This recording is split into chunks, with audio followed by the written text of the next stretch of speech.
The following program is sponsored by CBN.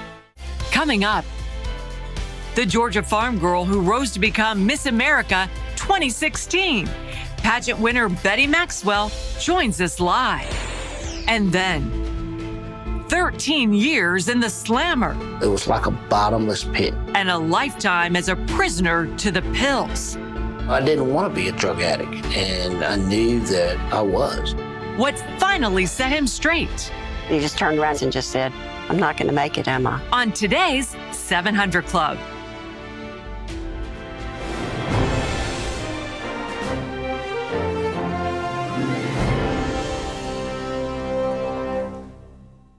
Well, welcome, folks, to this edition of the 700 Club. President Trump's legal team came out swinging. They did a fantastic job yesterday. They cut through Adam Schiff and Jerry Nadler's remarks like a hot knife through butter. It was just amazing what they did. And they were saying the president did nothing wrong. But the Democrats, just like they did in the Kavanaugh hearings, have come up with a surprise witness. Suddenly, John Bolton is on the scene, and they are claiming that they have heard something about a book he's going to write. They haven't seen the book, but they want to claim, here's what's in it, and they say the president wanted a one-for-one deal. That's even not what their own story said. Their own story said he was talking about Russia, he was talking about corruption, talking about meddling in our elections, etc. But the headline said Trump asked Bolton to hold up Ukraine aid until he gets the Biden problem settled. That wasn't accurate, even according to their own sources. But that's the way the media is going to handle this thing, and Trump's under the gun. Well, Mark Martin has got more about what's happening. President Trump's legal team said the commander-in-chief was acting under his constitutional and legal authority, adding that asking a foreign leader to get to the bottom of corruption is not breaking the law. The president's attorneys argue the Ukrainian natural gas company Burisma paid Hunter Biden millions of dollars to serve on its board, even though he had no experience in the industry. Well, he did have one qualification. He was the son of the Vice President of the United States. He was the son of the man in charge of the Ukrainian portfolio for the prior administration. As to charges the president used executive privilege to obstruct Congress? Really? Is that the principle in the United States of America? That if you assert legal privileges or rights, that means you're guilty? That the innocent don't assert their rights? That the president can't defend the constitutional prerogatives of his office? That doesn't make any sense. However, reports that former National Security Advisor John Bolton's upcoming book claims that the president said he wanted to hold up aid to Ukraine to pressure an investigation into the Bidens is cutting into the defense's case. I haven't seen a manuscript, but I can tell you nothing was ever said to John Bolton, but I have not seen a manuscript. Nothing in the Bolton revelations, even if true, would rise to the level of an abuse of power or an impeachable offense. The allegations sent shockwaves and gave Democrats renewed energy to call for witnesses. It boils down to one thing. We have a witness with firsthand evidence of the president's actions for which he is on trial. Bolton said he would testify if subpoenaed by the Senate. Now even some Republican senators have come out saying let him speak. It's pretty fair to say that John Bolton has a relevant testimony to provide to those of us who are sitting in impartial justice. Some warn that will mean more witnesses and a longer trial. Senator Lindsey Graham tweeting, if there is a desire and decision by the Senate to call Democratic witnesses, then at a minimum the Senate should allow the president to call all relevant witnesses he has requested. There are reports that GOP leaders are receptive to a suggestion by Republican Senator Pat Toomey to allow one prosecution witness for one defense witness. The question on witnesses could be decided later this week. The president's legal team is expected to wrap up opening arguments today. Mark Martin, CBN News. I want to show you now the actual text in the New York Times of what they said that was in the book.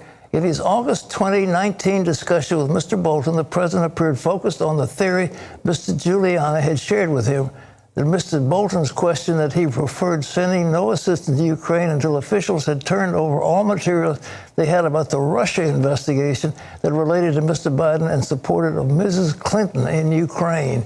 Now, that's a totally different thing from the headline the New York Times put out and what was picked up today in the Wall Street Journal if it was a fact. He and Bolton didn't talk about that as it was initially showed. And that's what was said in the press release. But the headline said, President ties meeting with Ukraine aid to investigation of Biden's. The thing was wrong. They just lied. And that's what's happening so often in this particular case. But I want to congratulate Jay and his team. They were just fantastic. And Pam Bondi, who was, I guess, the Attorney General in Florida, did a masterful job of pointing out Burisma and how corrupt that company was. And Hunter Biden was sitting there getting, I think, $50,000 a month as a member of the board, which is just unprecedented. Well, CBN chief political analyst David Brody is here to talk impeachment and politics. And David, what are you hearing about the White House on John Bolton's claim about this thing, the so-called bombshell? Well, there are lots to report. Just this morning, Pat, a senior administration official saying that John Bolton, and these are the words of the senior administration official, not mine, that John Bolton is a world-class jerk. That from a senior administration official to me this morning. They talk about how he had a lot of policy differences with the president. He was persona non grata in the White House. And this White House official, or I should say administration official, goes on to tell me that, look, even if any of this did come up in conversation, that's the president's prerogative. It is public policy discussion. It's okay to discuss it, and that does not rise to the level of being an impeachable offense. So that's the line from the White House. And, of course, we heard that from Alan Dershowitz as well yesterday. Well, how is this going to affect the impeachment trial in terms of witnesses? Well, Pat, that's a great question. As we like to say here in Washington, and I think ever since Donald Trump became president, it's fluid. And that's pretty much the way it is now. Look, I think you've got Susan Collins and Mitt Romney. Those are two Republicans that look to at least think they're going to probably go for more witnesses. They want to see more witnesses, but they're going to need 4. Democrats are going to need 4 Republicans. That's 2. You got Lisa Murkowski, potentially Cory Gardner as well. That might be a couple others. We'll see. But this is a very fluid situation right now. And I have to tell you, Pat, it is interesting to note that what you said at the top of the broadcast about this New York Times article is really, really troubling. I think you nailed it right on the head there, that the headline did not have anything to do with actually what the article reported. And as a matter of fact, the article never reports at all from the book. There are no quotes from the book at all. And what's really interesting, maybe most damning of all here, Pat, is that in the article itself, the New York Times article, the prestigious, air quote, New York Times, says that multiple people told them this. Well, hold on for a second. Let's unpack multiple people. That sounds to me that, who's that? The guy at the local deli? I mean, the point is that at some point, readers need to know who these multiple people are, because let's face it, we all know people, sources have an agenda, and a reader must know where that person, him or her, are coming from. So I think that's a big part of this, Pat. Well, you know, it's echoes of the Kavanaugh hearings. They held a surprise witness that came out and alleged that Kavanaugh was engaged in all these sexual misconducts. And, you know, it just damaged the poor man for the rest of his life, but he still got confirmed.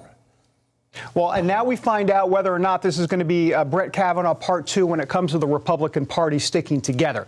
Brett Kavanaugh, when all of that happened, Republicans said enough. They got upset. They banded together, and that was it. They shut the Democrats down. They had Trump to lead them through it, who said, I'm not going to throw Kavanaugh under the bus through all of this. The question then becomes, in the Senate, what will McConnell do? Will McConnell be able to stay strong?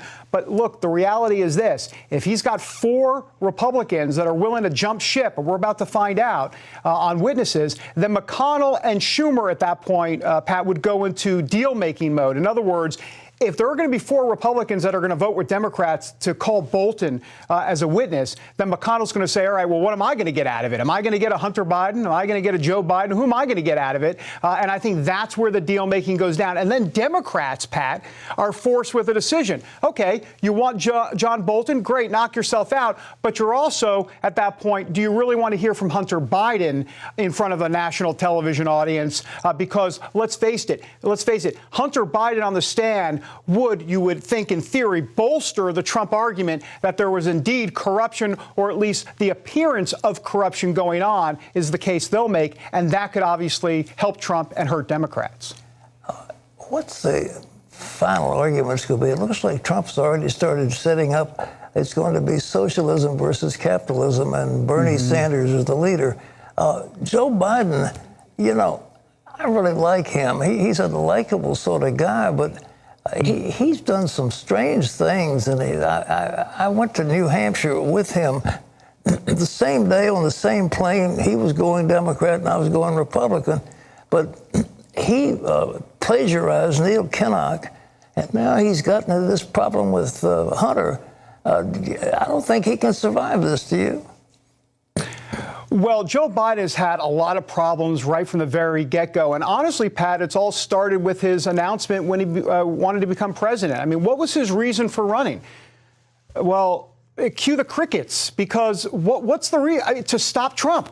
I mean, that's the uplifting message, to stop Trump. And so it's been a problem for him. And look, Bernie Sanders is poised to potentially win Iowa and New Hampshire. And if that happens, watch out. The train to Leningrad, which a lot of folks might think, look it up, millennials and the Gen Zers, but the train to Leningrad may be moving out towards Russia if Bernie gets there. I mean, it wouldn't be Make America Great Again. It could be Make America Red Again. I mean, that's potentially what we're seeing here, and that would give Democrats fits.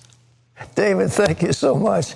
My guess, by the way, brother, is that Trump's going to survive this. This impeachment thing is a joke, and it's going to be over pretty soon. And, Well, they were sure happy when they were handing out the impeachment pens. So. Oh, yeah. It was a big celebration. As somebody said, you're supposed to be solemnity. You're going to overturn an election. Well, in other news, what is called the deal of the century is what President Trump is calling his Middle East peace plan. The question, can he get the deal done? John Jessup has that on CBS News Bureau. Thanks, Pat. Ahead of his noon White House unveiling of the Middle East plan, the president and former businessman known for the art of the deal said this one is for the ages. In the business world, when I was back in the business world, when the deal was tough, people would jokingly refer to it as, this is tougher than Israel and the Palestinians getting together. And that's what I've heard all my life. And so we'll see what happens. We have something that makes a lot of sense for everybody. Trump met with Israeli Prime Minister Benjamin Netanyahu and Blue and White Party leader Benny Gantz, who both praised the plan. But he did not meet with Palestinian leaders who have already rejected it. The plan reportedly lays out boundaries for an eventual Palestinian state, and it could have a major impact on the Palestinian-Israeli conflict, Israel's upcoming national elections, and Israel's relationship with its Sunni Islamic Arab neighbors. Well, turning to the expanding coronavirus, the death toll in China has risen by 25, claiming the lives of at least 106 people, including the first death in the capital of Beijing. That comes as the United States is preparing to fly Americans out of the city of Wuhan tomorrow. They'll be screened at a stopover in Alaska. Also, the government is now screening arriving passengers at 20 airports. The number of confirmed U.S. cases remains at 5, with health officials testing for 110 potential cases in 26 states. And in a sign, there are fears about the outbreak affecting the economy. Big losses on Wall Street Monday. The Dow Jones Industrial Average closed down 454 points. The S&P and the NASDAQ also dropped. The 3 indexes, Pat, seeing the worst day since October. Well, they're concerned that the Chinese economy will go in the tank, because you can't shut down major industries of this nature and expect that economy to grow. You know, what we're facing with, ladies and gentlemen, is an enormous debt overhang in the overall economy of the world. America's unfunded and declared and unfunded obligation is something in the neighborhood of $70 to $80 trillion. Around the world, it's something close to 250 trillion. And if one of the big trading partners goes in the tank, then it's going to hurt everybody. So people who are trading stocks and looking at the market are very concerned that the Chinese economy will go south because of this. And when you shut down whole industries, tourism, travel, the various industries associated with it, it's going to have a profound effect on the Chinese economy, and that will hurt the world. And so that's what they're all worried about. Wendy. Well, coming up, an anxiety epidemic. Millions of Americans are suffering from depression, PTSD, and worse. Is the church failing to deal with this major issue? Plus, she's Miss America 2016 and maybe also Miss Unlikely. Betty Maxwell tells us about her unusual journey to the crown.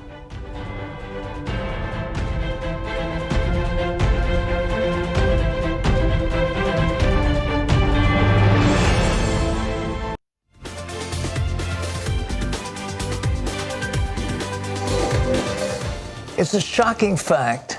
1 in 5 adults struggles with mental illness each year.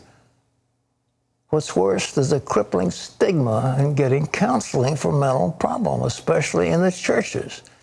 Well, how did one pastor's personally struggle become a wake-up call? And how is his church now helping those fighting depression and despair? Our Heather Sells went out and found the answer. As a college senior, Dakari Middlebrooks got a dreadful call. His best friend had been murdered. This led to 3 years of violent nightmares, when finally a seminary professor suggested therapy. Middlebrooks rejected it flat out. I said, I appreciate your suggestion, but Black people don't go to counseling. We just pray about it. The government estimates that each year, 48 million struggle with anxiety disorders and millions with challenges like major depression, post-traumatic stress, and bipolar disorder. For the young, mental illness can turn deadly. Suicide is the second leading cause of death for ages 10 to 34. Fortunately, Middlebrooks did make his way to a therapist. I went to counseling and I enjoyed it. It was the greatest 2.5 years of my life. He began attending a church with a pastor who openly talked about his struggle after his first wife died. Went through an incredible loss in my life and found myself in a place of depression and didn't realize what it was. I knew I was in a dark place. Bishop Walker also eventually sought out counseling, and as he healed, he realized his own church needed a wake-up call. I think that there is in the African-American community this whole idea that, this phobia, this stigma, if you get counseling, you're crazy. Research shows that people who are struggling with their mental health often turn first to their church. That's an enormous opportunity. Now remarried, Bishop Walker and his wife, Dr. Stephanie Walker, a pediatrician, are bringing mental health to the forefront. They started Church Fit at Mount Zion, offering classes and programs on total physical and mental health. This includes a push from the pulpit in an effort to fight the stigma. We now make it a part of our everyday conversation as opposed to something that's whispered or something that's talked about only in the corner. It's a part of the everyday conversation. So do you need help? How are you feeling today? And asking 3 questions beyond that. Because what is the common answer? Well, I'm fine. Well, really? So tell me more. Psychologist Vanessa Bell attends Mount Zion and says the new direction has been huge. I think that's what he did, in essence, normalized it from the pulpit that, what you're experiencing is real. We can pray about it, but there are also resources available. Dr. Walker has also developed a referral system so church members can easily find a counselor, psychiatrist, or support group. As a church, we don't have to recreate the wheel. The resources are out there. We have the people, they have the resources, we serve as connectors. And Mount Zion makes sure its people know how to help, ask the right questions, and not let go when someone is hurting. It's not an option to leave you. It's not an option to hang up the phone. It's not an option to tell you we can't help you. Where do I need to send you next? And they're trained to figure out immediately in that moment what are the next steps in terms of getting this person help and getting them connected. For Middlebrooks, he's gone from shame to healing to transparency. He writes about his journey in the new book, The Depressed Millennial, and he says he's seen a change in his church as well. I think the church is now aware that there has to be a space, and I think that's what we've been able to do here at Mount Zion is carve out a space for dialogue. A lot of people were afraid to share that I'm broken. Middlebrooks hopes more churches will adopt this model as they become aware of mental health needs in their congregations and communities. Reporting in Nashville, Heather Sells, CBN News. Thanks, Siller. I want to point out that Regent University has a school of psychology. It gives a degree, a doctorate in psychology, and trains people who are qualified to be mental health professionals. They're not psychiatrists, which involves an MD, but in terms of psychology and psychiatry and that kind of thing, we give doctorates. And the reason is, a few years ago, pastors were giving counseling to people who'd come to them as troubled. And in the case of one or two people, they committed suicide. And the church was blamed and sued that these people weren't credentialed, and therefore they had to have state licensing. Well, we have people now who are fully credentialed with a doctorate in this subject, and they are credentialed before the state or by any board. And we, in turn, give master's degree in this field so that pastors can be trained and credentialed because that's the first line. People are troubled, they come to a pastor and they say, look, I'm having trouble with my marriage, I'm having trouble with my life, I've got depression, what am I supposed to do? Well, one thing you can do is say, well, I refer you to the doctor down the street. But a lot of times people were being advised to get engaged in what amounts to unbiblical practices as the advice of some health professional. Well, go out and have an affair, you'll feel better. No way. And so guilt and sin and that sort of thing has got to be dealt with. And the pastor's the man to do it. So we at Regent University are training people who can be pastors, and in their pastors they can be skilled enough in these disciplines so they know how to help people. And I think that's very important, Wendy. The Bible has all the answers, though. It really does. And, with sin is a problem. And if I regard iniquity in my heart, the Lord won't hear me. I don't get my prayers answered, and I feel guilty. And all of a sudden, the thing eats inside of me, and I've got to deal with it. And how do you do it? But, I mean, we need to understand we were fearfully and wonderfully made. Some things have to do with chemical imbalance, and they've got to be dealt with. Right. Some things are, psychotherapy can help. Others, there are a lot of ways of treating people who have mental problems. But these things are real, and boy, I congratulate any churches that are getting into that. Yeah. Amen. Well, later on today's show, a real-life Cinderella story from a double-wide trailer in the middle of nowhere to Miss America 2016.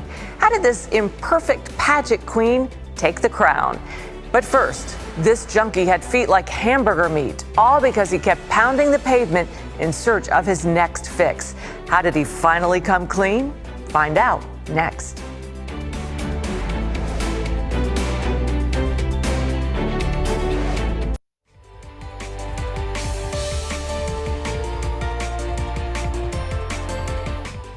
The bottoms of his feet looked like hamburger.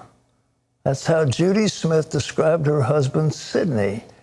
He was a hardcore drug addict who pounded the pavement looking for a score. Sometimes he would disappear for weeks on end. So why did Judy stick with him? And how did he ever come clean? You're about to find the answer. Where I remember him coming in, he'd been out on the streets for days, and literally the bottoms of his feet were just like hamburger meat, because he had just been walking and searching to do drugs. Newlywed Judy Smith already knew about her husband Sidney's occasional bouts with drugs. But this was the sign of a full-blown addiction. And he just turned around and looked at me again with tears in his eyes and just said, "I'm not going to make it, am I?" I knew in my mind that I couldn't quit because I had tried. They met at a job interview in 1994 in Gulfport, Mississippi. Sidney, coming from Oakland, California, was hoping for a new start. Judy was the hiring manager. Had a real leadership ability about him because he would take charge of something once he was given a task to do. So Judy not only hired Sidney, she fell for him. But she didn't know the whole story. He grew up in a poor neighborhood in Oakland. But unlike many, he never had to do without. His mom worked hard to make sure of that. But what Sidney really needed was her love and attention. He got neither. At 12 years old, he downed a bottle of pills, desperate for any sign she cared. I just felt like I wanted her attention and I couldn't get it, and I was willing to go to whatever extremes I could to get her attention. The next thing I knew, I was having my stomach pump.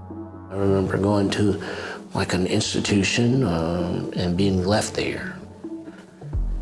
It broke my heart. It was only a matter of time before he discovered drugs and would spend the next several years buying and selling them and stealing to satisfy his habit. Chasing that feeling outweighed everything else in importance, and it provided an escape. You know, I didn't have to deal with anything. Numerous attempts at rehab failed. By the time he left for Mississippi at 23, he was an addict, running from police and desperately hoping for a new start. I didn't want to be a drug addict, and I knew that I was. When he had met Judy, he was able to hide the depth of his addiction. But now, after a few months of marriage, the truth had come out. I knew that it would be her that left before I would change. But Judy, a Christian, saw Sidney through God's eyes, where there was potential and hope. And so the hope gave me some direction to some faith that God was drawing me into this for a reason. Keeping hope alive was another matter. Arrested in 1996 on outstanding warrants, Sidney would spend 13 years behind bars. Despite finding religion in prison, he relapsed soon after his release. I just didn't have what I needed inside of me. Nothing satisfied the hole. It was like a bottomless pit. Disappearing at times for weeks, Sidney would bounce between bouts of sobriety and addiction. And there were points in time for me when I was desperately sad, afraid, angry, resentful. I went through all of those things, but it would always come back full circle to have the hope. Then in 2010, his parole officer recommended he go to the faith-based rehab program, Teen Challenge. There, Sidney had to face the hurt and anger. I just angrily screamed out at God. You know, if you're who you say you are, here's an earnest, from the bottom of my heart, opportunity for you to show up and fix me, because I'm done. I felt like I had walls that I had built up, to protect me from other people all my life. I felt like he just reached out and they just turned to dust. Sidney says at that moment he gave his life to Christ, realizing that through Judy, God had been showing his love for him all along. Because it didn't matter who I was or what I had done. I was still loved and accepted even in the worst position in my life, and she still wanted me. And that, I feel the same thing when God saved me. That's the exact same feeling that just overwhelmed me, no matter what I did, and no matter who I'd hurt or how many times I'd failed. He didn't care. He loved me. The part of him that I had always loved, the joyful, kind, compassionate, loving person, and he was so willing to do whatever it took. And again, I guess that's just the God, the hope, the faith in me that just believed. In 2013, at 43 years old, Sydney graduated from Teen Challenge and is still drug-free. He went on to earn a master's degree in social work, and today works as a substance abuse counselor in Mississippi. Well, it had to be God. There's no other way. I couldn't have done it on my own, of my own free will or my own volition. I wouldn't have been strong enough. I got God's attention, and it satisfies everything. What did Sydney want all along? He wanted a mother, a father to love him, hug him, little child. You know, little children want love. They want affection. They want somebody who cares, you know, and sort of hold their hands up and say, look at me, listen to me, I'm here, I'm here. And Sydney was looking for that, but his parents apparently didn't give it to him. And so what does he do? He does something radical. He starts taking drugs. And the next thing you know, he's almost committed suicide. And maybe now they'll notice me now I'm killing myself. But you know, what is a blessing? There's something called the Aaronic blessing. The Lord bless you and keep you. The Lord cause his face to shine upon you. And the Lord lift up his countenance upon you and give you his peace. We look for God to look at us. Look at me, God. May you lift up your countenance upon me. And you know, that's what God wants to do. He will accept you regardless of who you are or what you've done. You know, remember the prodigal son? He came and said, look, I'm not worthy to be called your servant. Make me one of your hired hands. I can't be your son. And the father ran to him and threw his arm around him and said, put him up specially because my son has been dead and now he's been found alive again.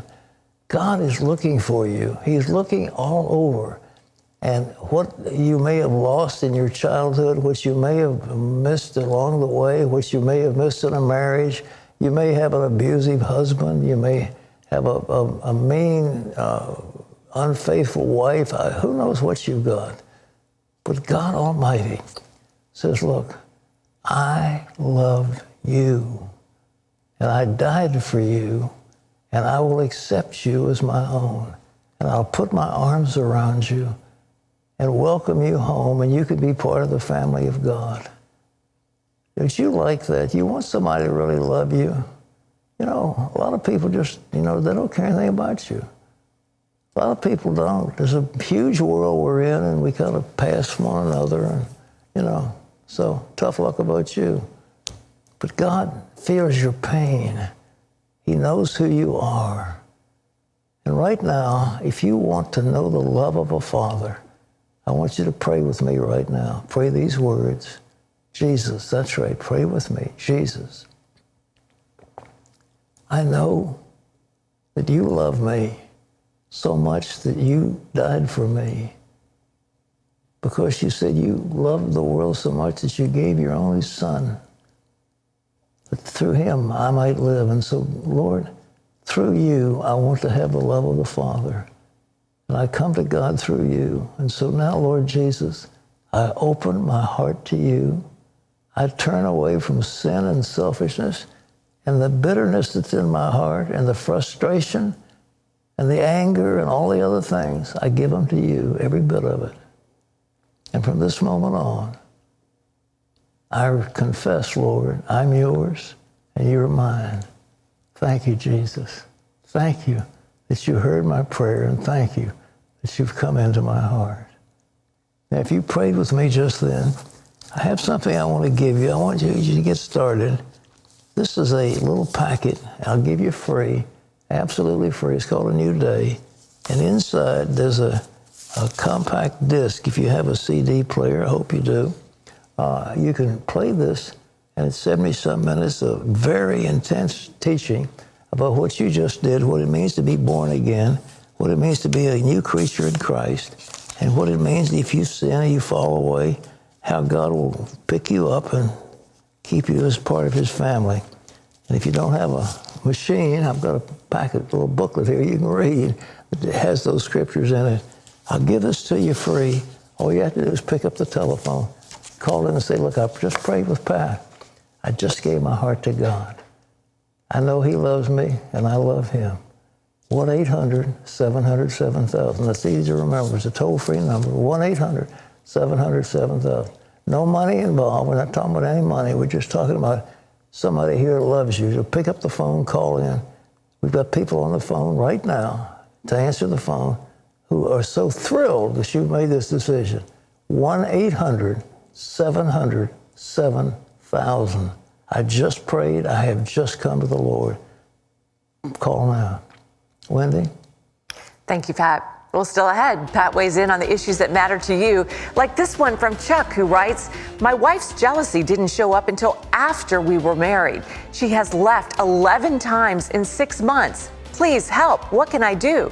Get Pat's take on that and more. Your questions, honest answers is just around the corner. But first, here she is, Miss America 2016. Betty Maxwell looks back on her time with a tiara and the unlikely road she took to the crown.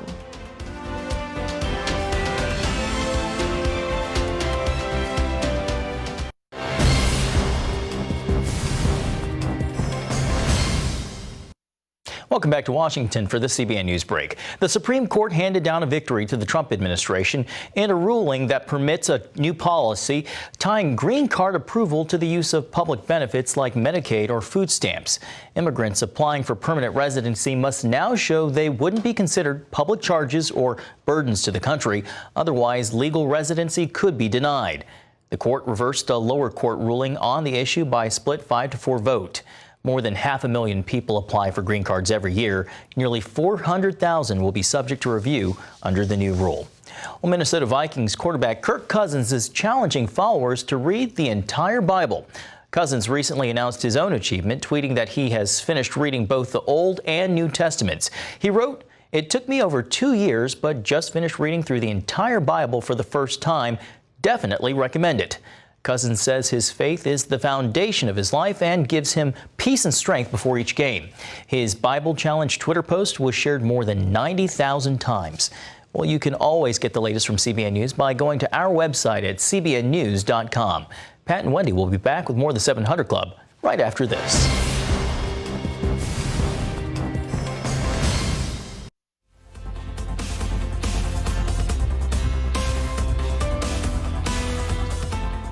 Well, anytime there was a mishap in Betty Maxwell's home, her family had a term for it. Someone had just pulled a Betty. But in 2016, Betty had the last laugh when she was crowned Miss America.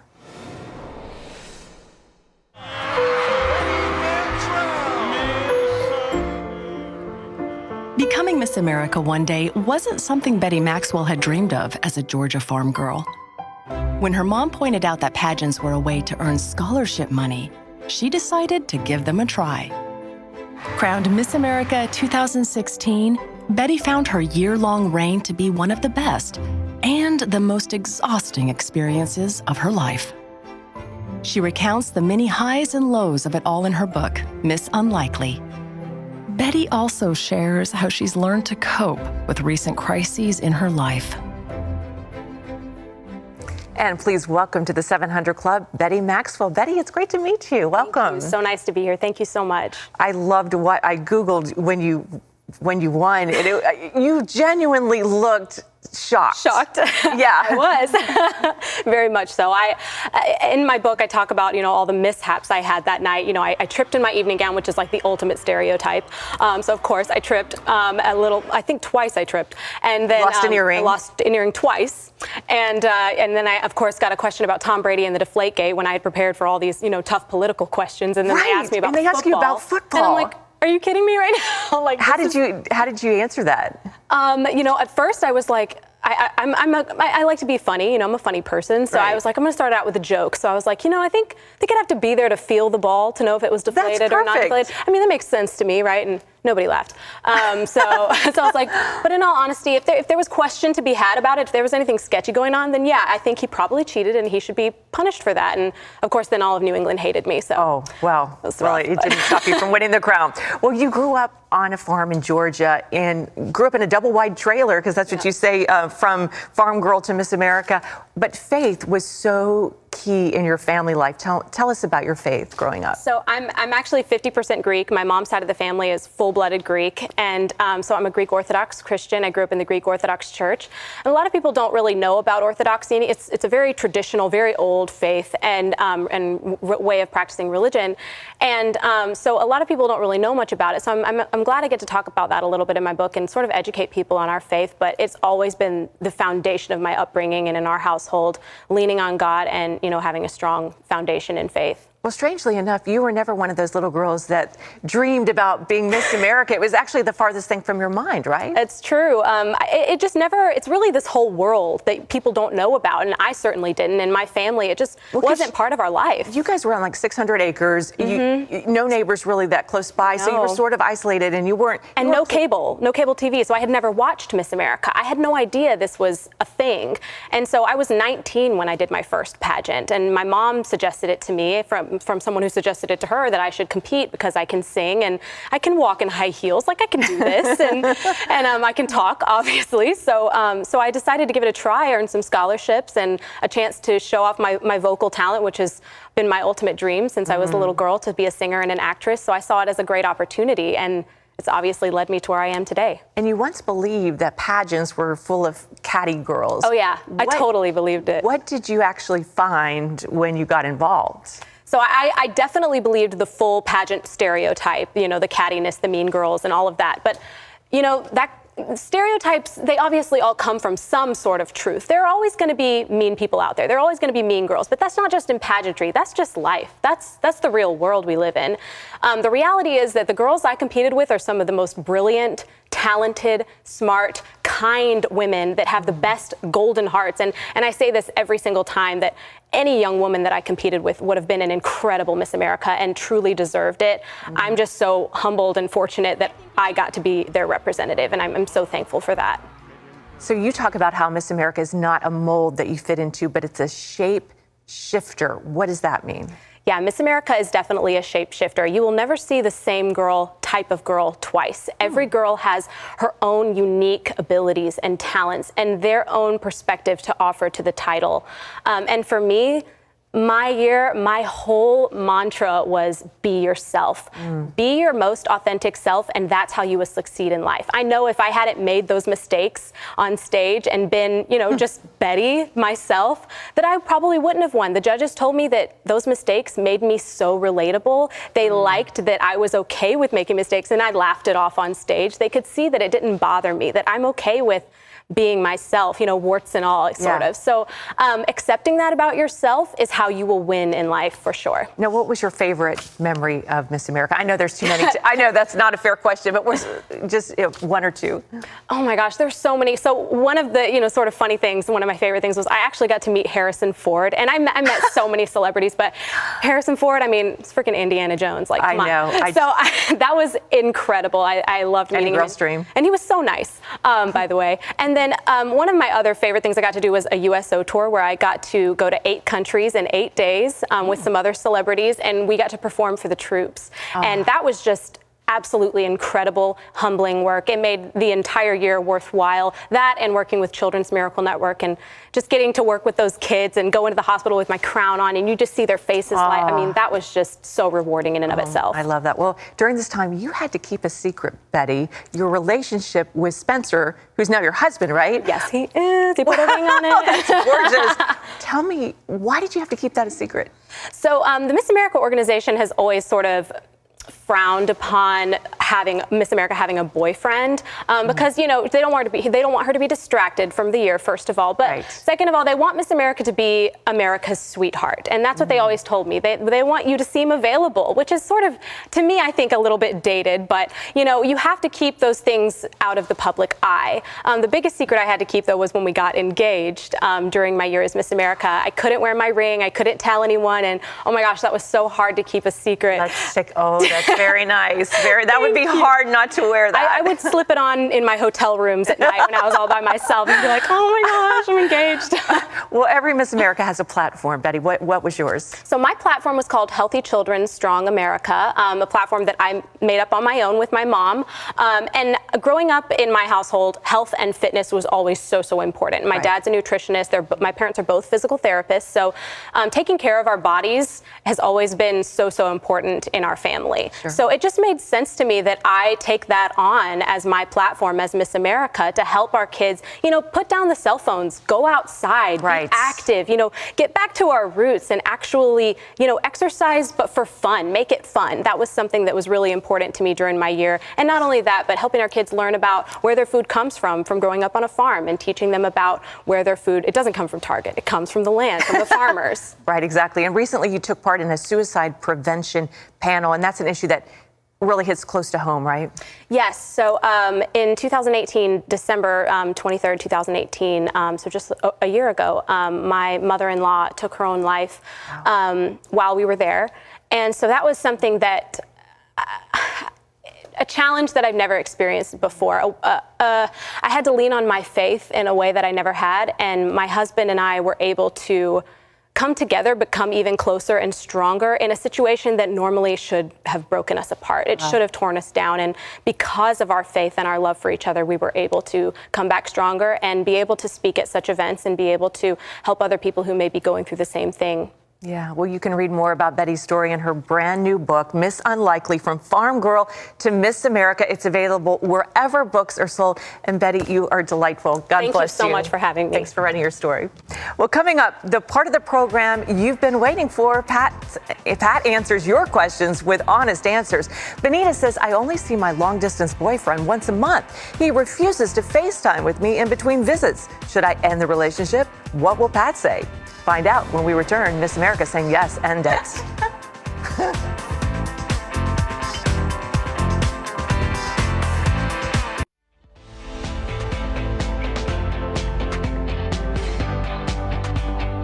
Welcome back to the 700 Club. It's time for your answers and your questions and honest answers. Chuck says, Dear Pat, please help. My wife and I have been married for 16 months. We are both retired. My wife has packed up and left me again. This makes number 11. That's right. The past 10 times I went and got her and moved her back to the house. She is immensely jealous of just about every lady at church and thinks that I have had sexual relations with them. We cannot watch a program that stars a lady. She has to be constantly reminded that she is the most beautiful, best dressed woman with the best hair. There was never any indication of this jealous behavior prior to the marriage. I'm going bonkers. I don't know what to do. Any advice? Well, I remember John Wesley was married to a woman who was kind of nasty to live with, and she left. And his remark was, I didn't send her away and I didn't go get her. And I think this woman has left you 11 times. That she is eaten up with jealousy, and she needs help. That thing is corrosive and it's destroying her. She needs a lot of help. But she obviously has a very bad self-image. She's had it most of her life. She probably wasn't loved as a child and doesn't have a good self-image, but you didn't marry her to do a psychiatrist and a makeover. She's walked out 11 times on you. My advice is don't go get her. You know, she ended the marriage. It's all over. I mean, scripturally, she's departed. And the Bible says if the unbeliever departs, the brother or sister is not bound in that case. Let it go, okay? All right. Benita writes in, I've been in a long-distance relationship for 6 months. He lives in the same state, 300 miles away, but we only see each other once a month. We are originally from the same country. Both of us are bilingual, hardworking, single parents. I have suggested we Skype or FaceTime, but he refuses. Should I end this? That's your decision. I don't have any scriptural advice one way or the other. It does seem a little strange. I mean, really, this kind of relationship is going to be, what essentially you're having to do is live celibate for all these years. And, you deserve a loving relationship of a man or a woman in a relationship with you. as part of a family, you need to have children and all the rest of it. So if this, I don't know if it's a woman, God, man, whatever, I mean, I just say it's over. Goodbye. Okay? Yeah, I'd move on. Yeah. All right, James says, I have become disabled with vision problems and spinal issues as well. It has been 3 years and doctors are still baffled, but think they're closing in on the problem. My faith has truly been tested. I've been off work almost a year and my family and I are far behind on bills. We're about to lose our home and electricity. We have no income and disability is not accepting me yet because there isn't an exact diagnosis.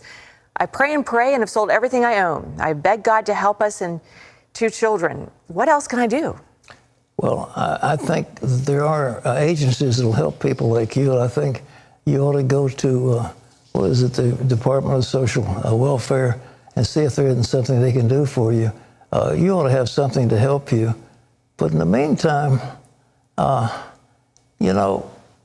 take charge of this stuff.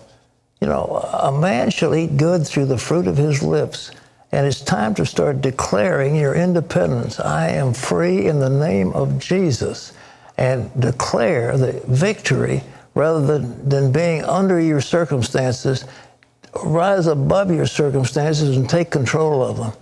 That's what my advice is. All right, one last question. That's great advice. All right, Lauren writes in, I recently bought 2 little elephant statues and the elephant trunks are pointed upward. I didn't think much of it at first, but after a few weeks, I started to get a bad feeling about them. I researched it further online and learned if an elephant has a trunk facing upwards, it represents good luck. Is it wrong? Should I get rid of them? Oh, who needs it? I mean, why should you have some talisman around that is either going to bring you good luck or bad luck or tie you into some Hindu ritual? Just throw the things away. It's a whole lot easier. You don't have to ask questions about it. Just put them in the trash can. Amen. Okay. Well, our power benefit comes from Romans. If God is for us, who can be against us? Tomorrow, a special Q&A program. I'll see you then. Bye-bye.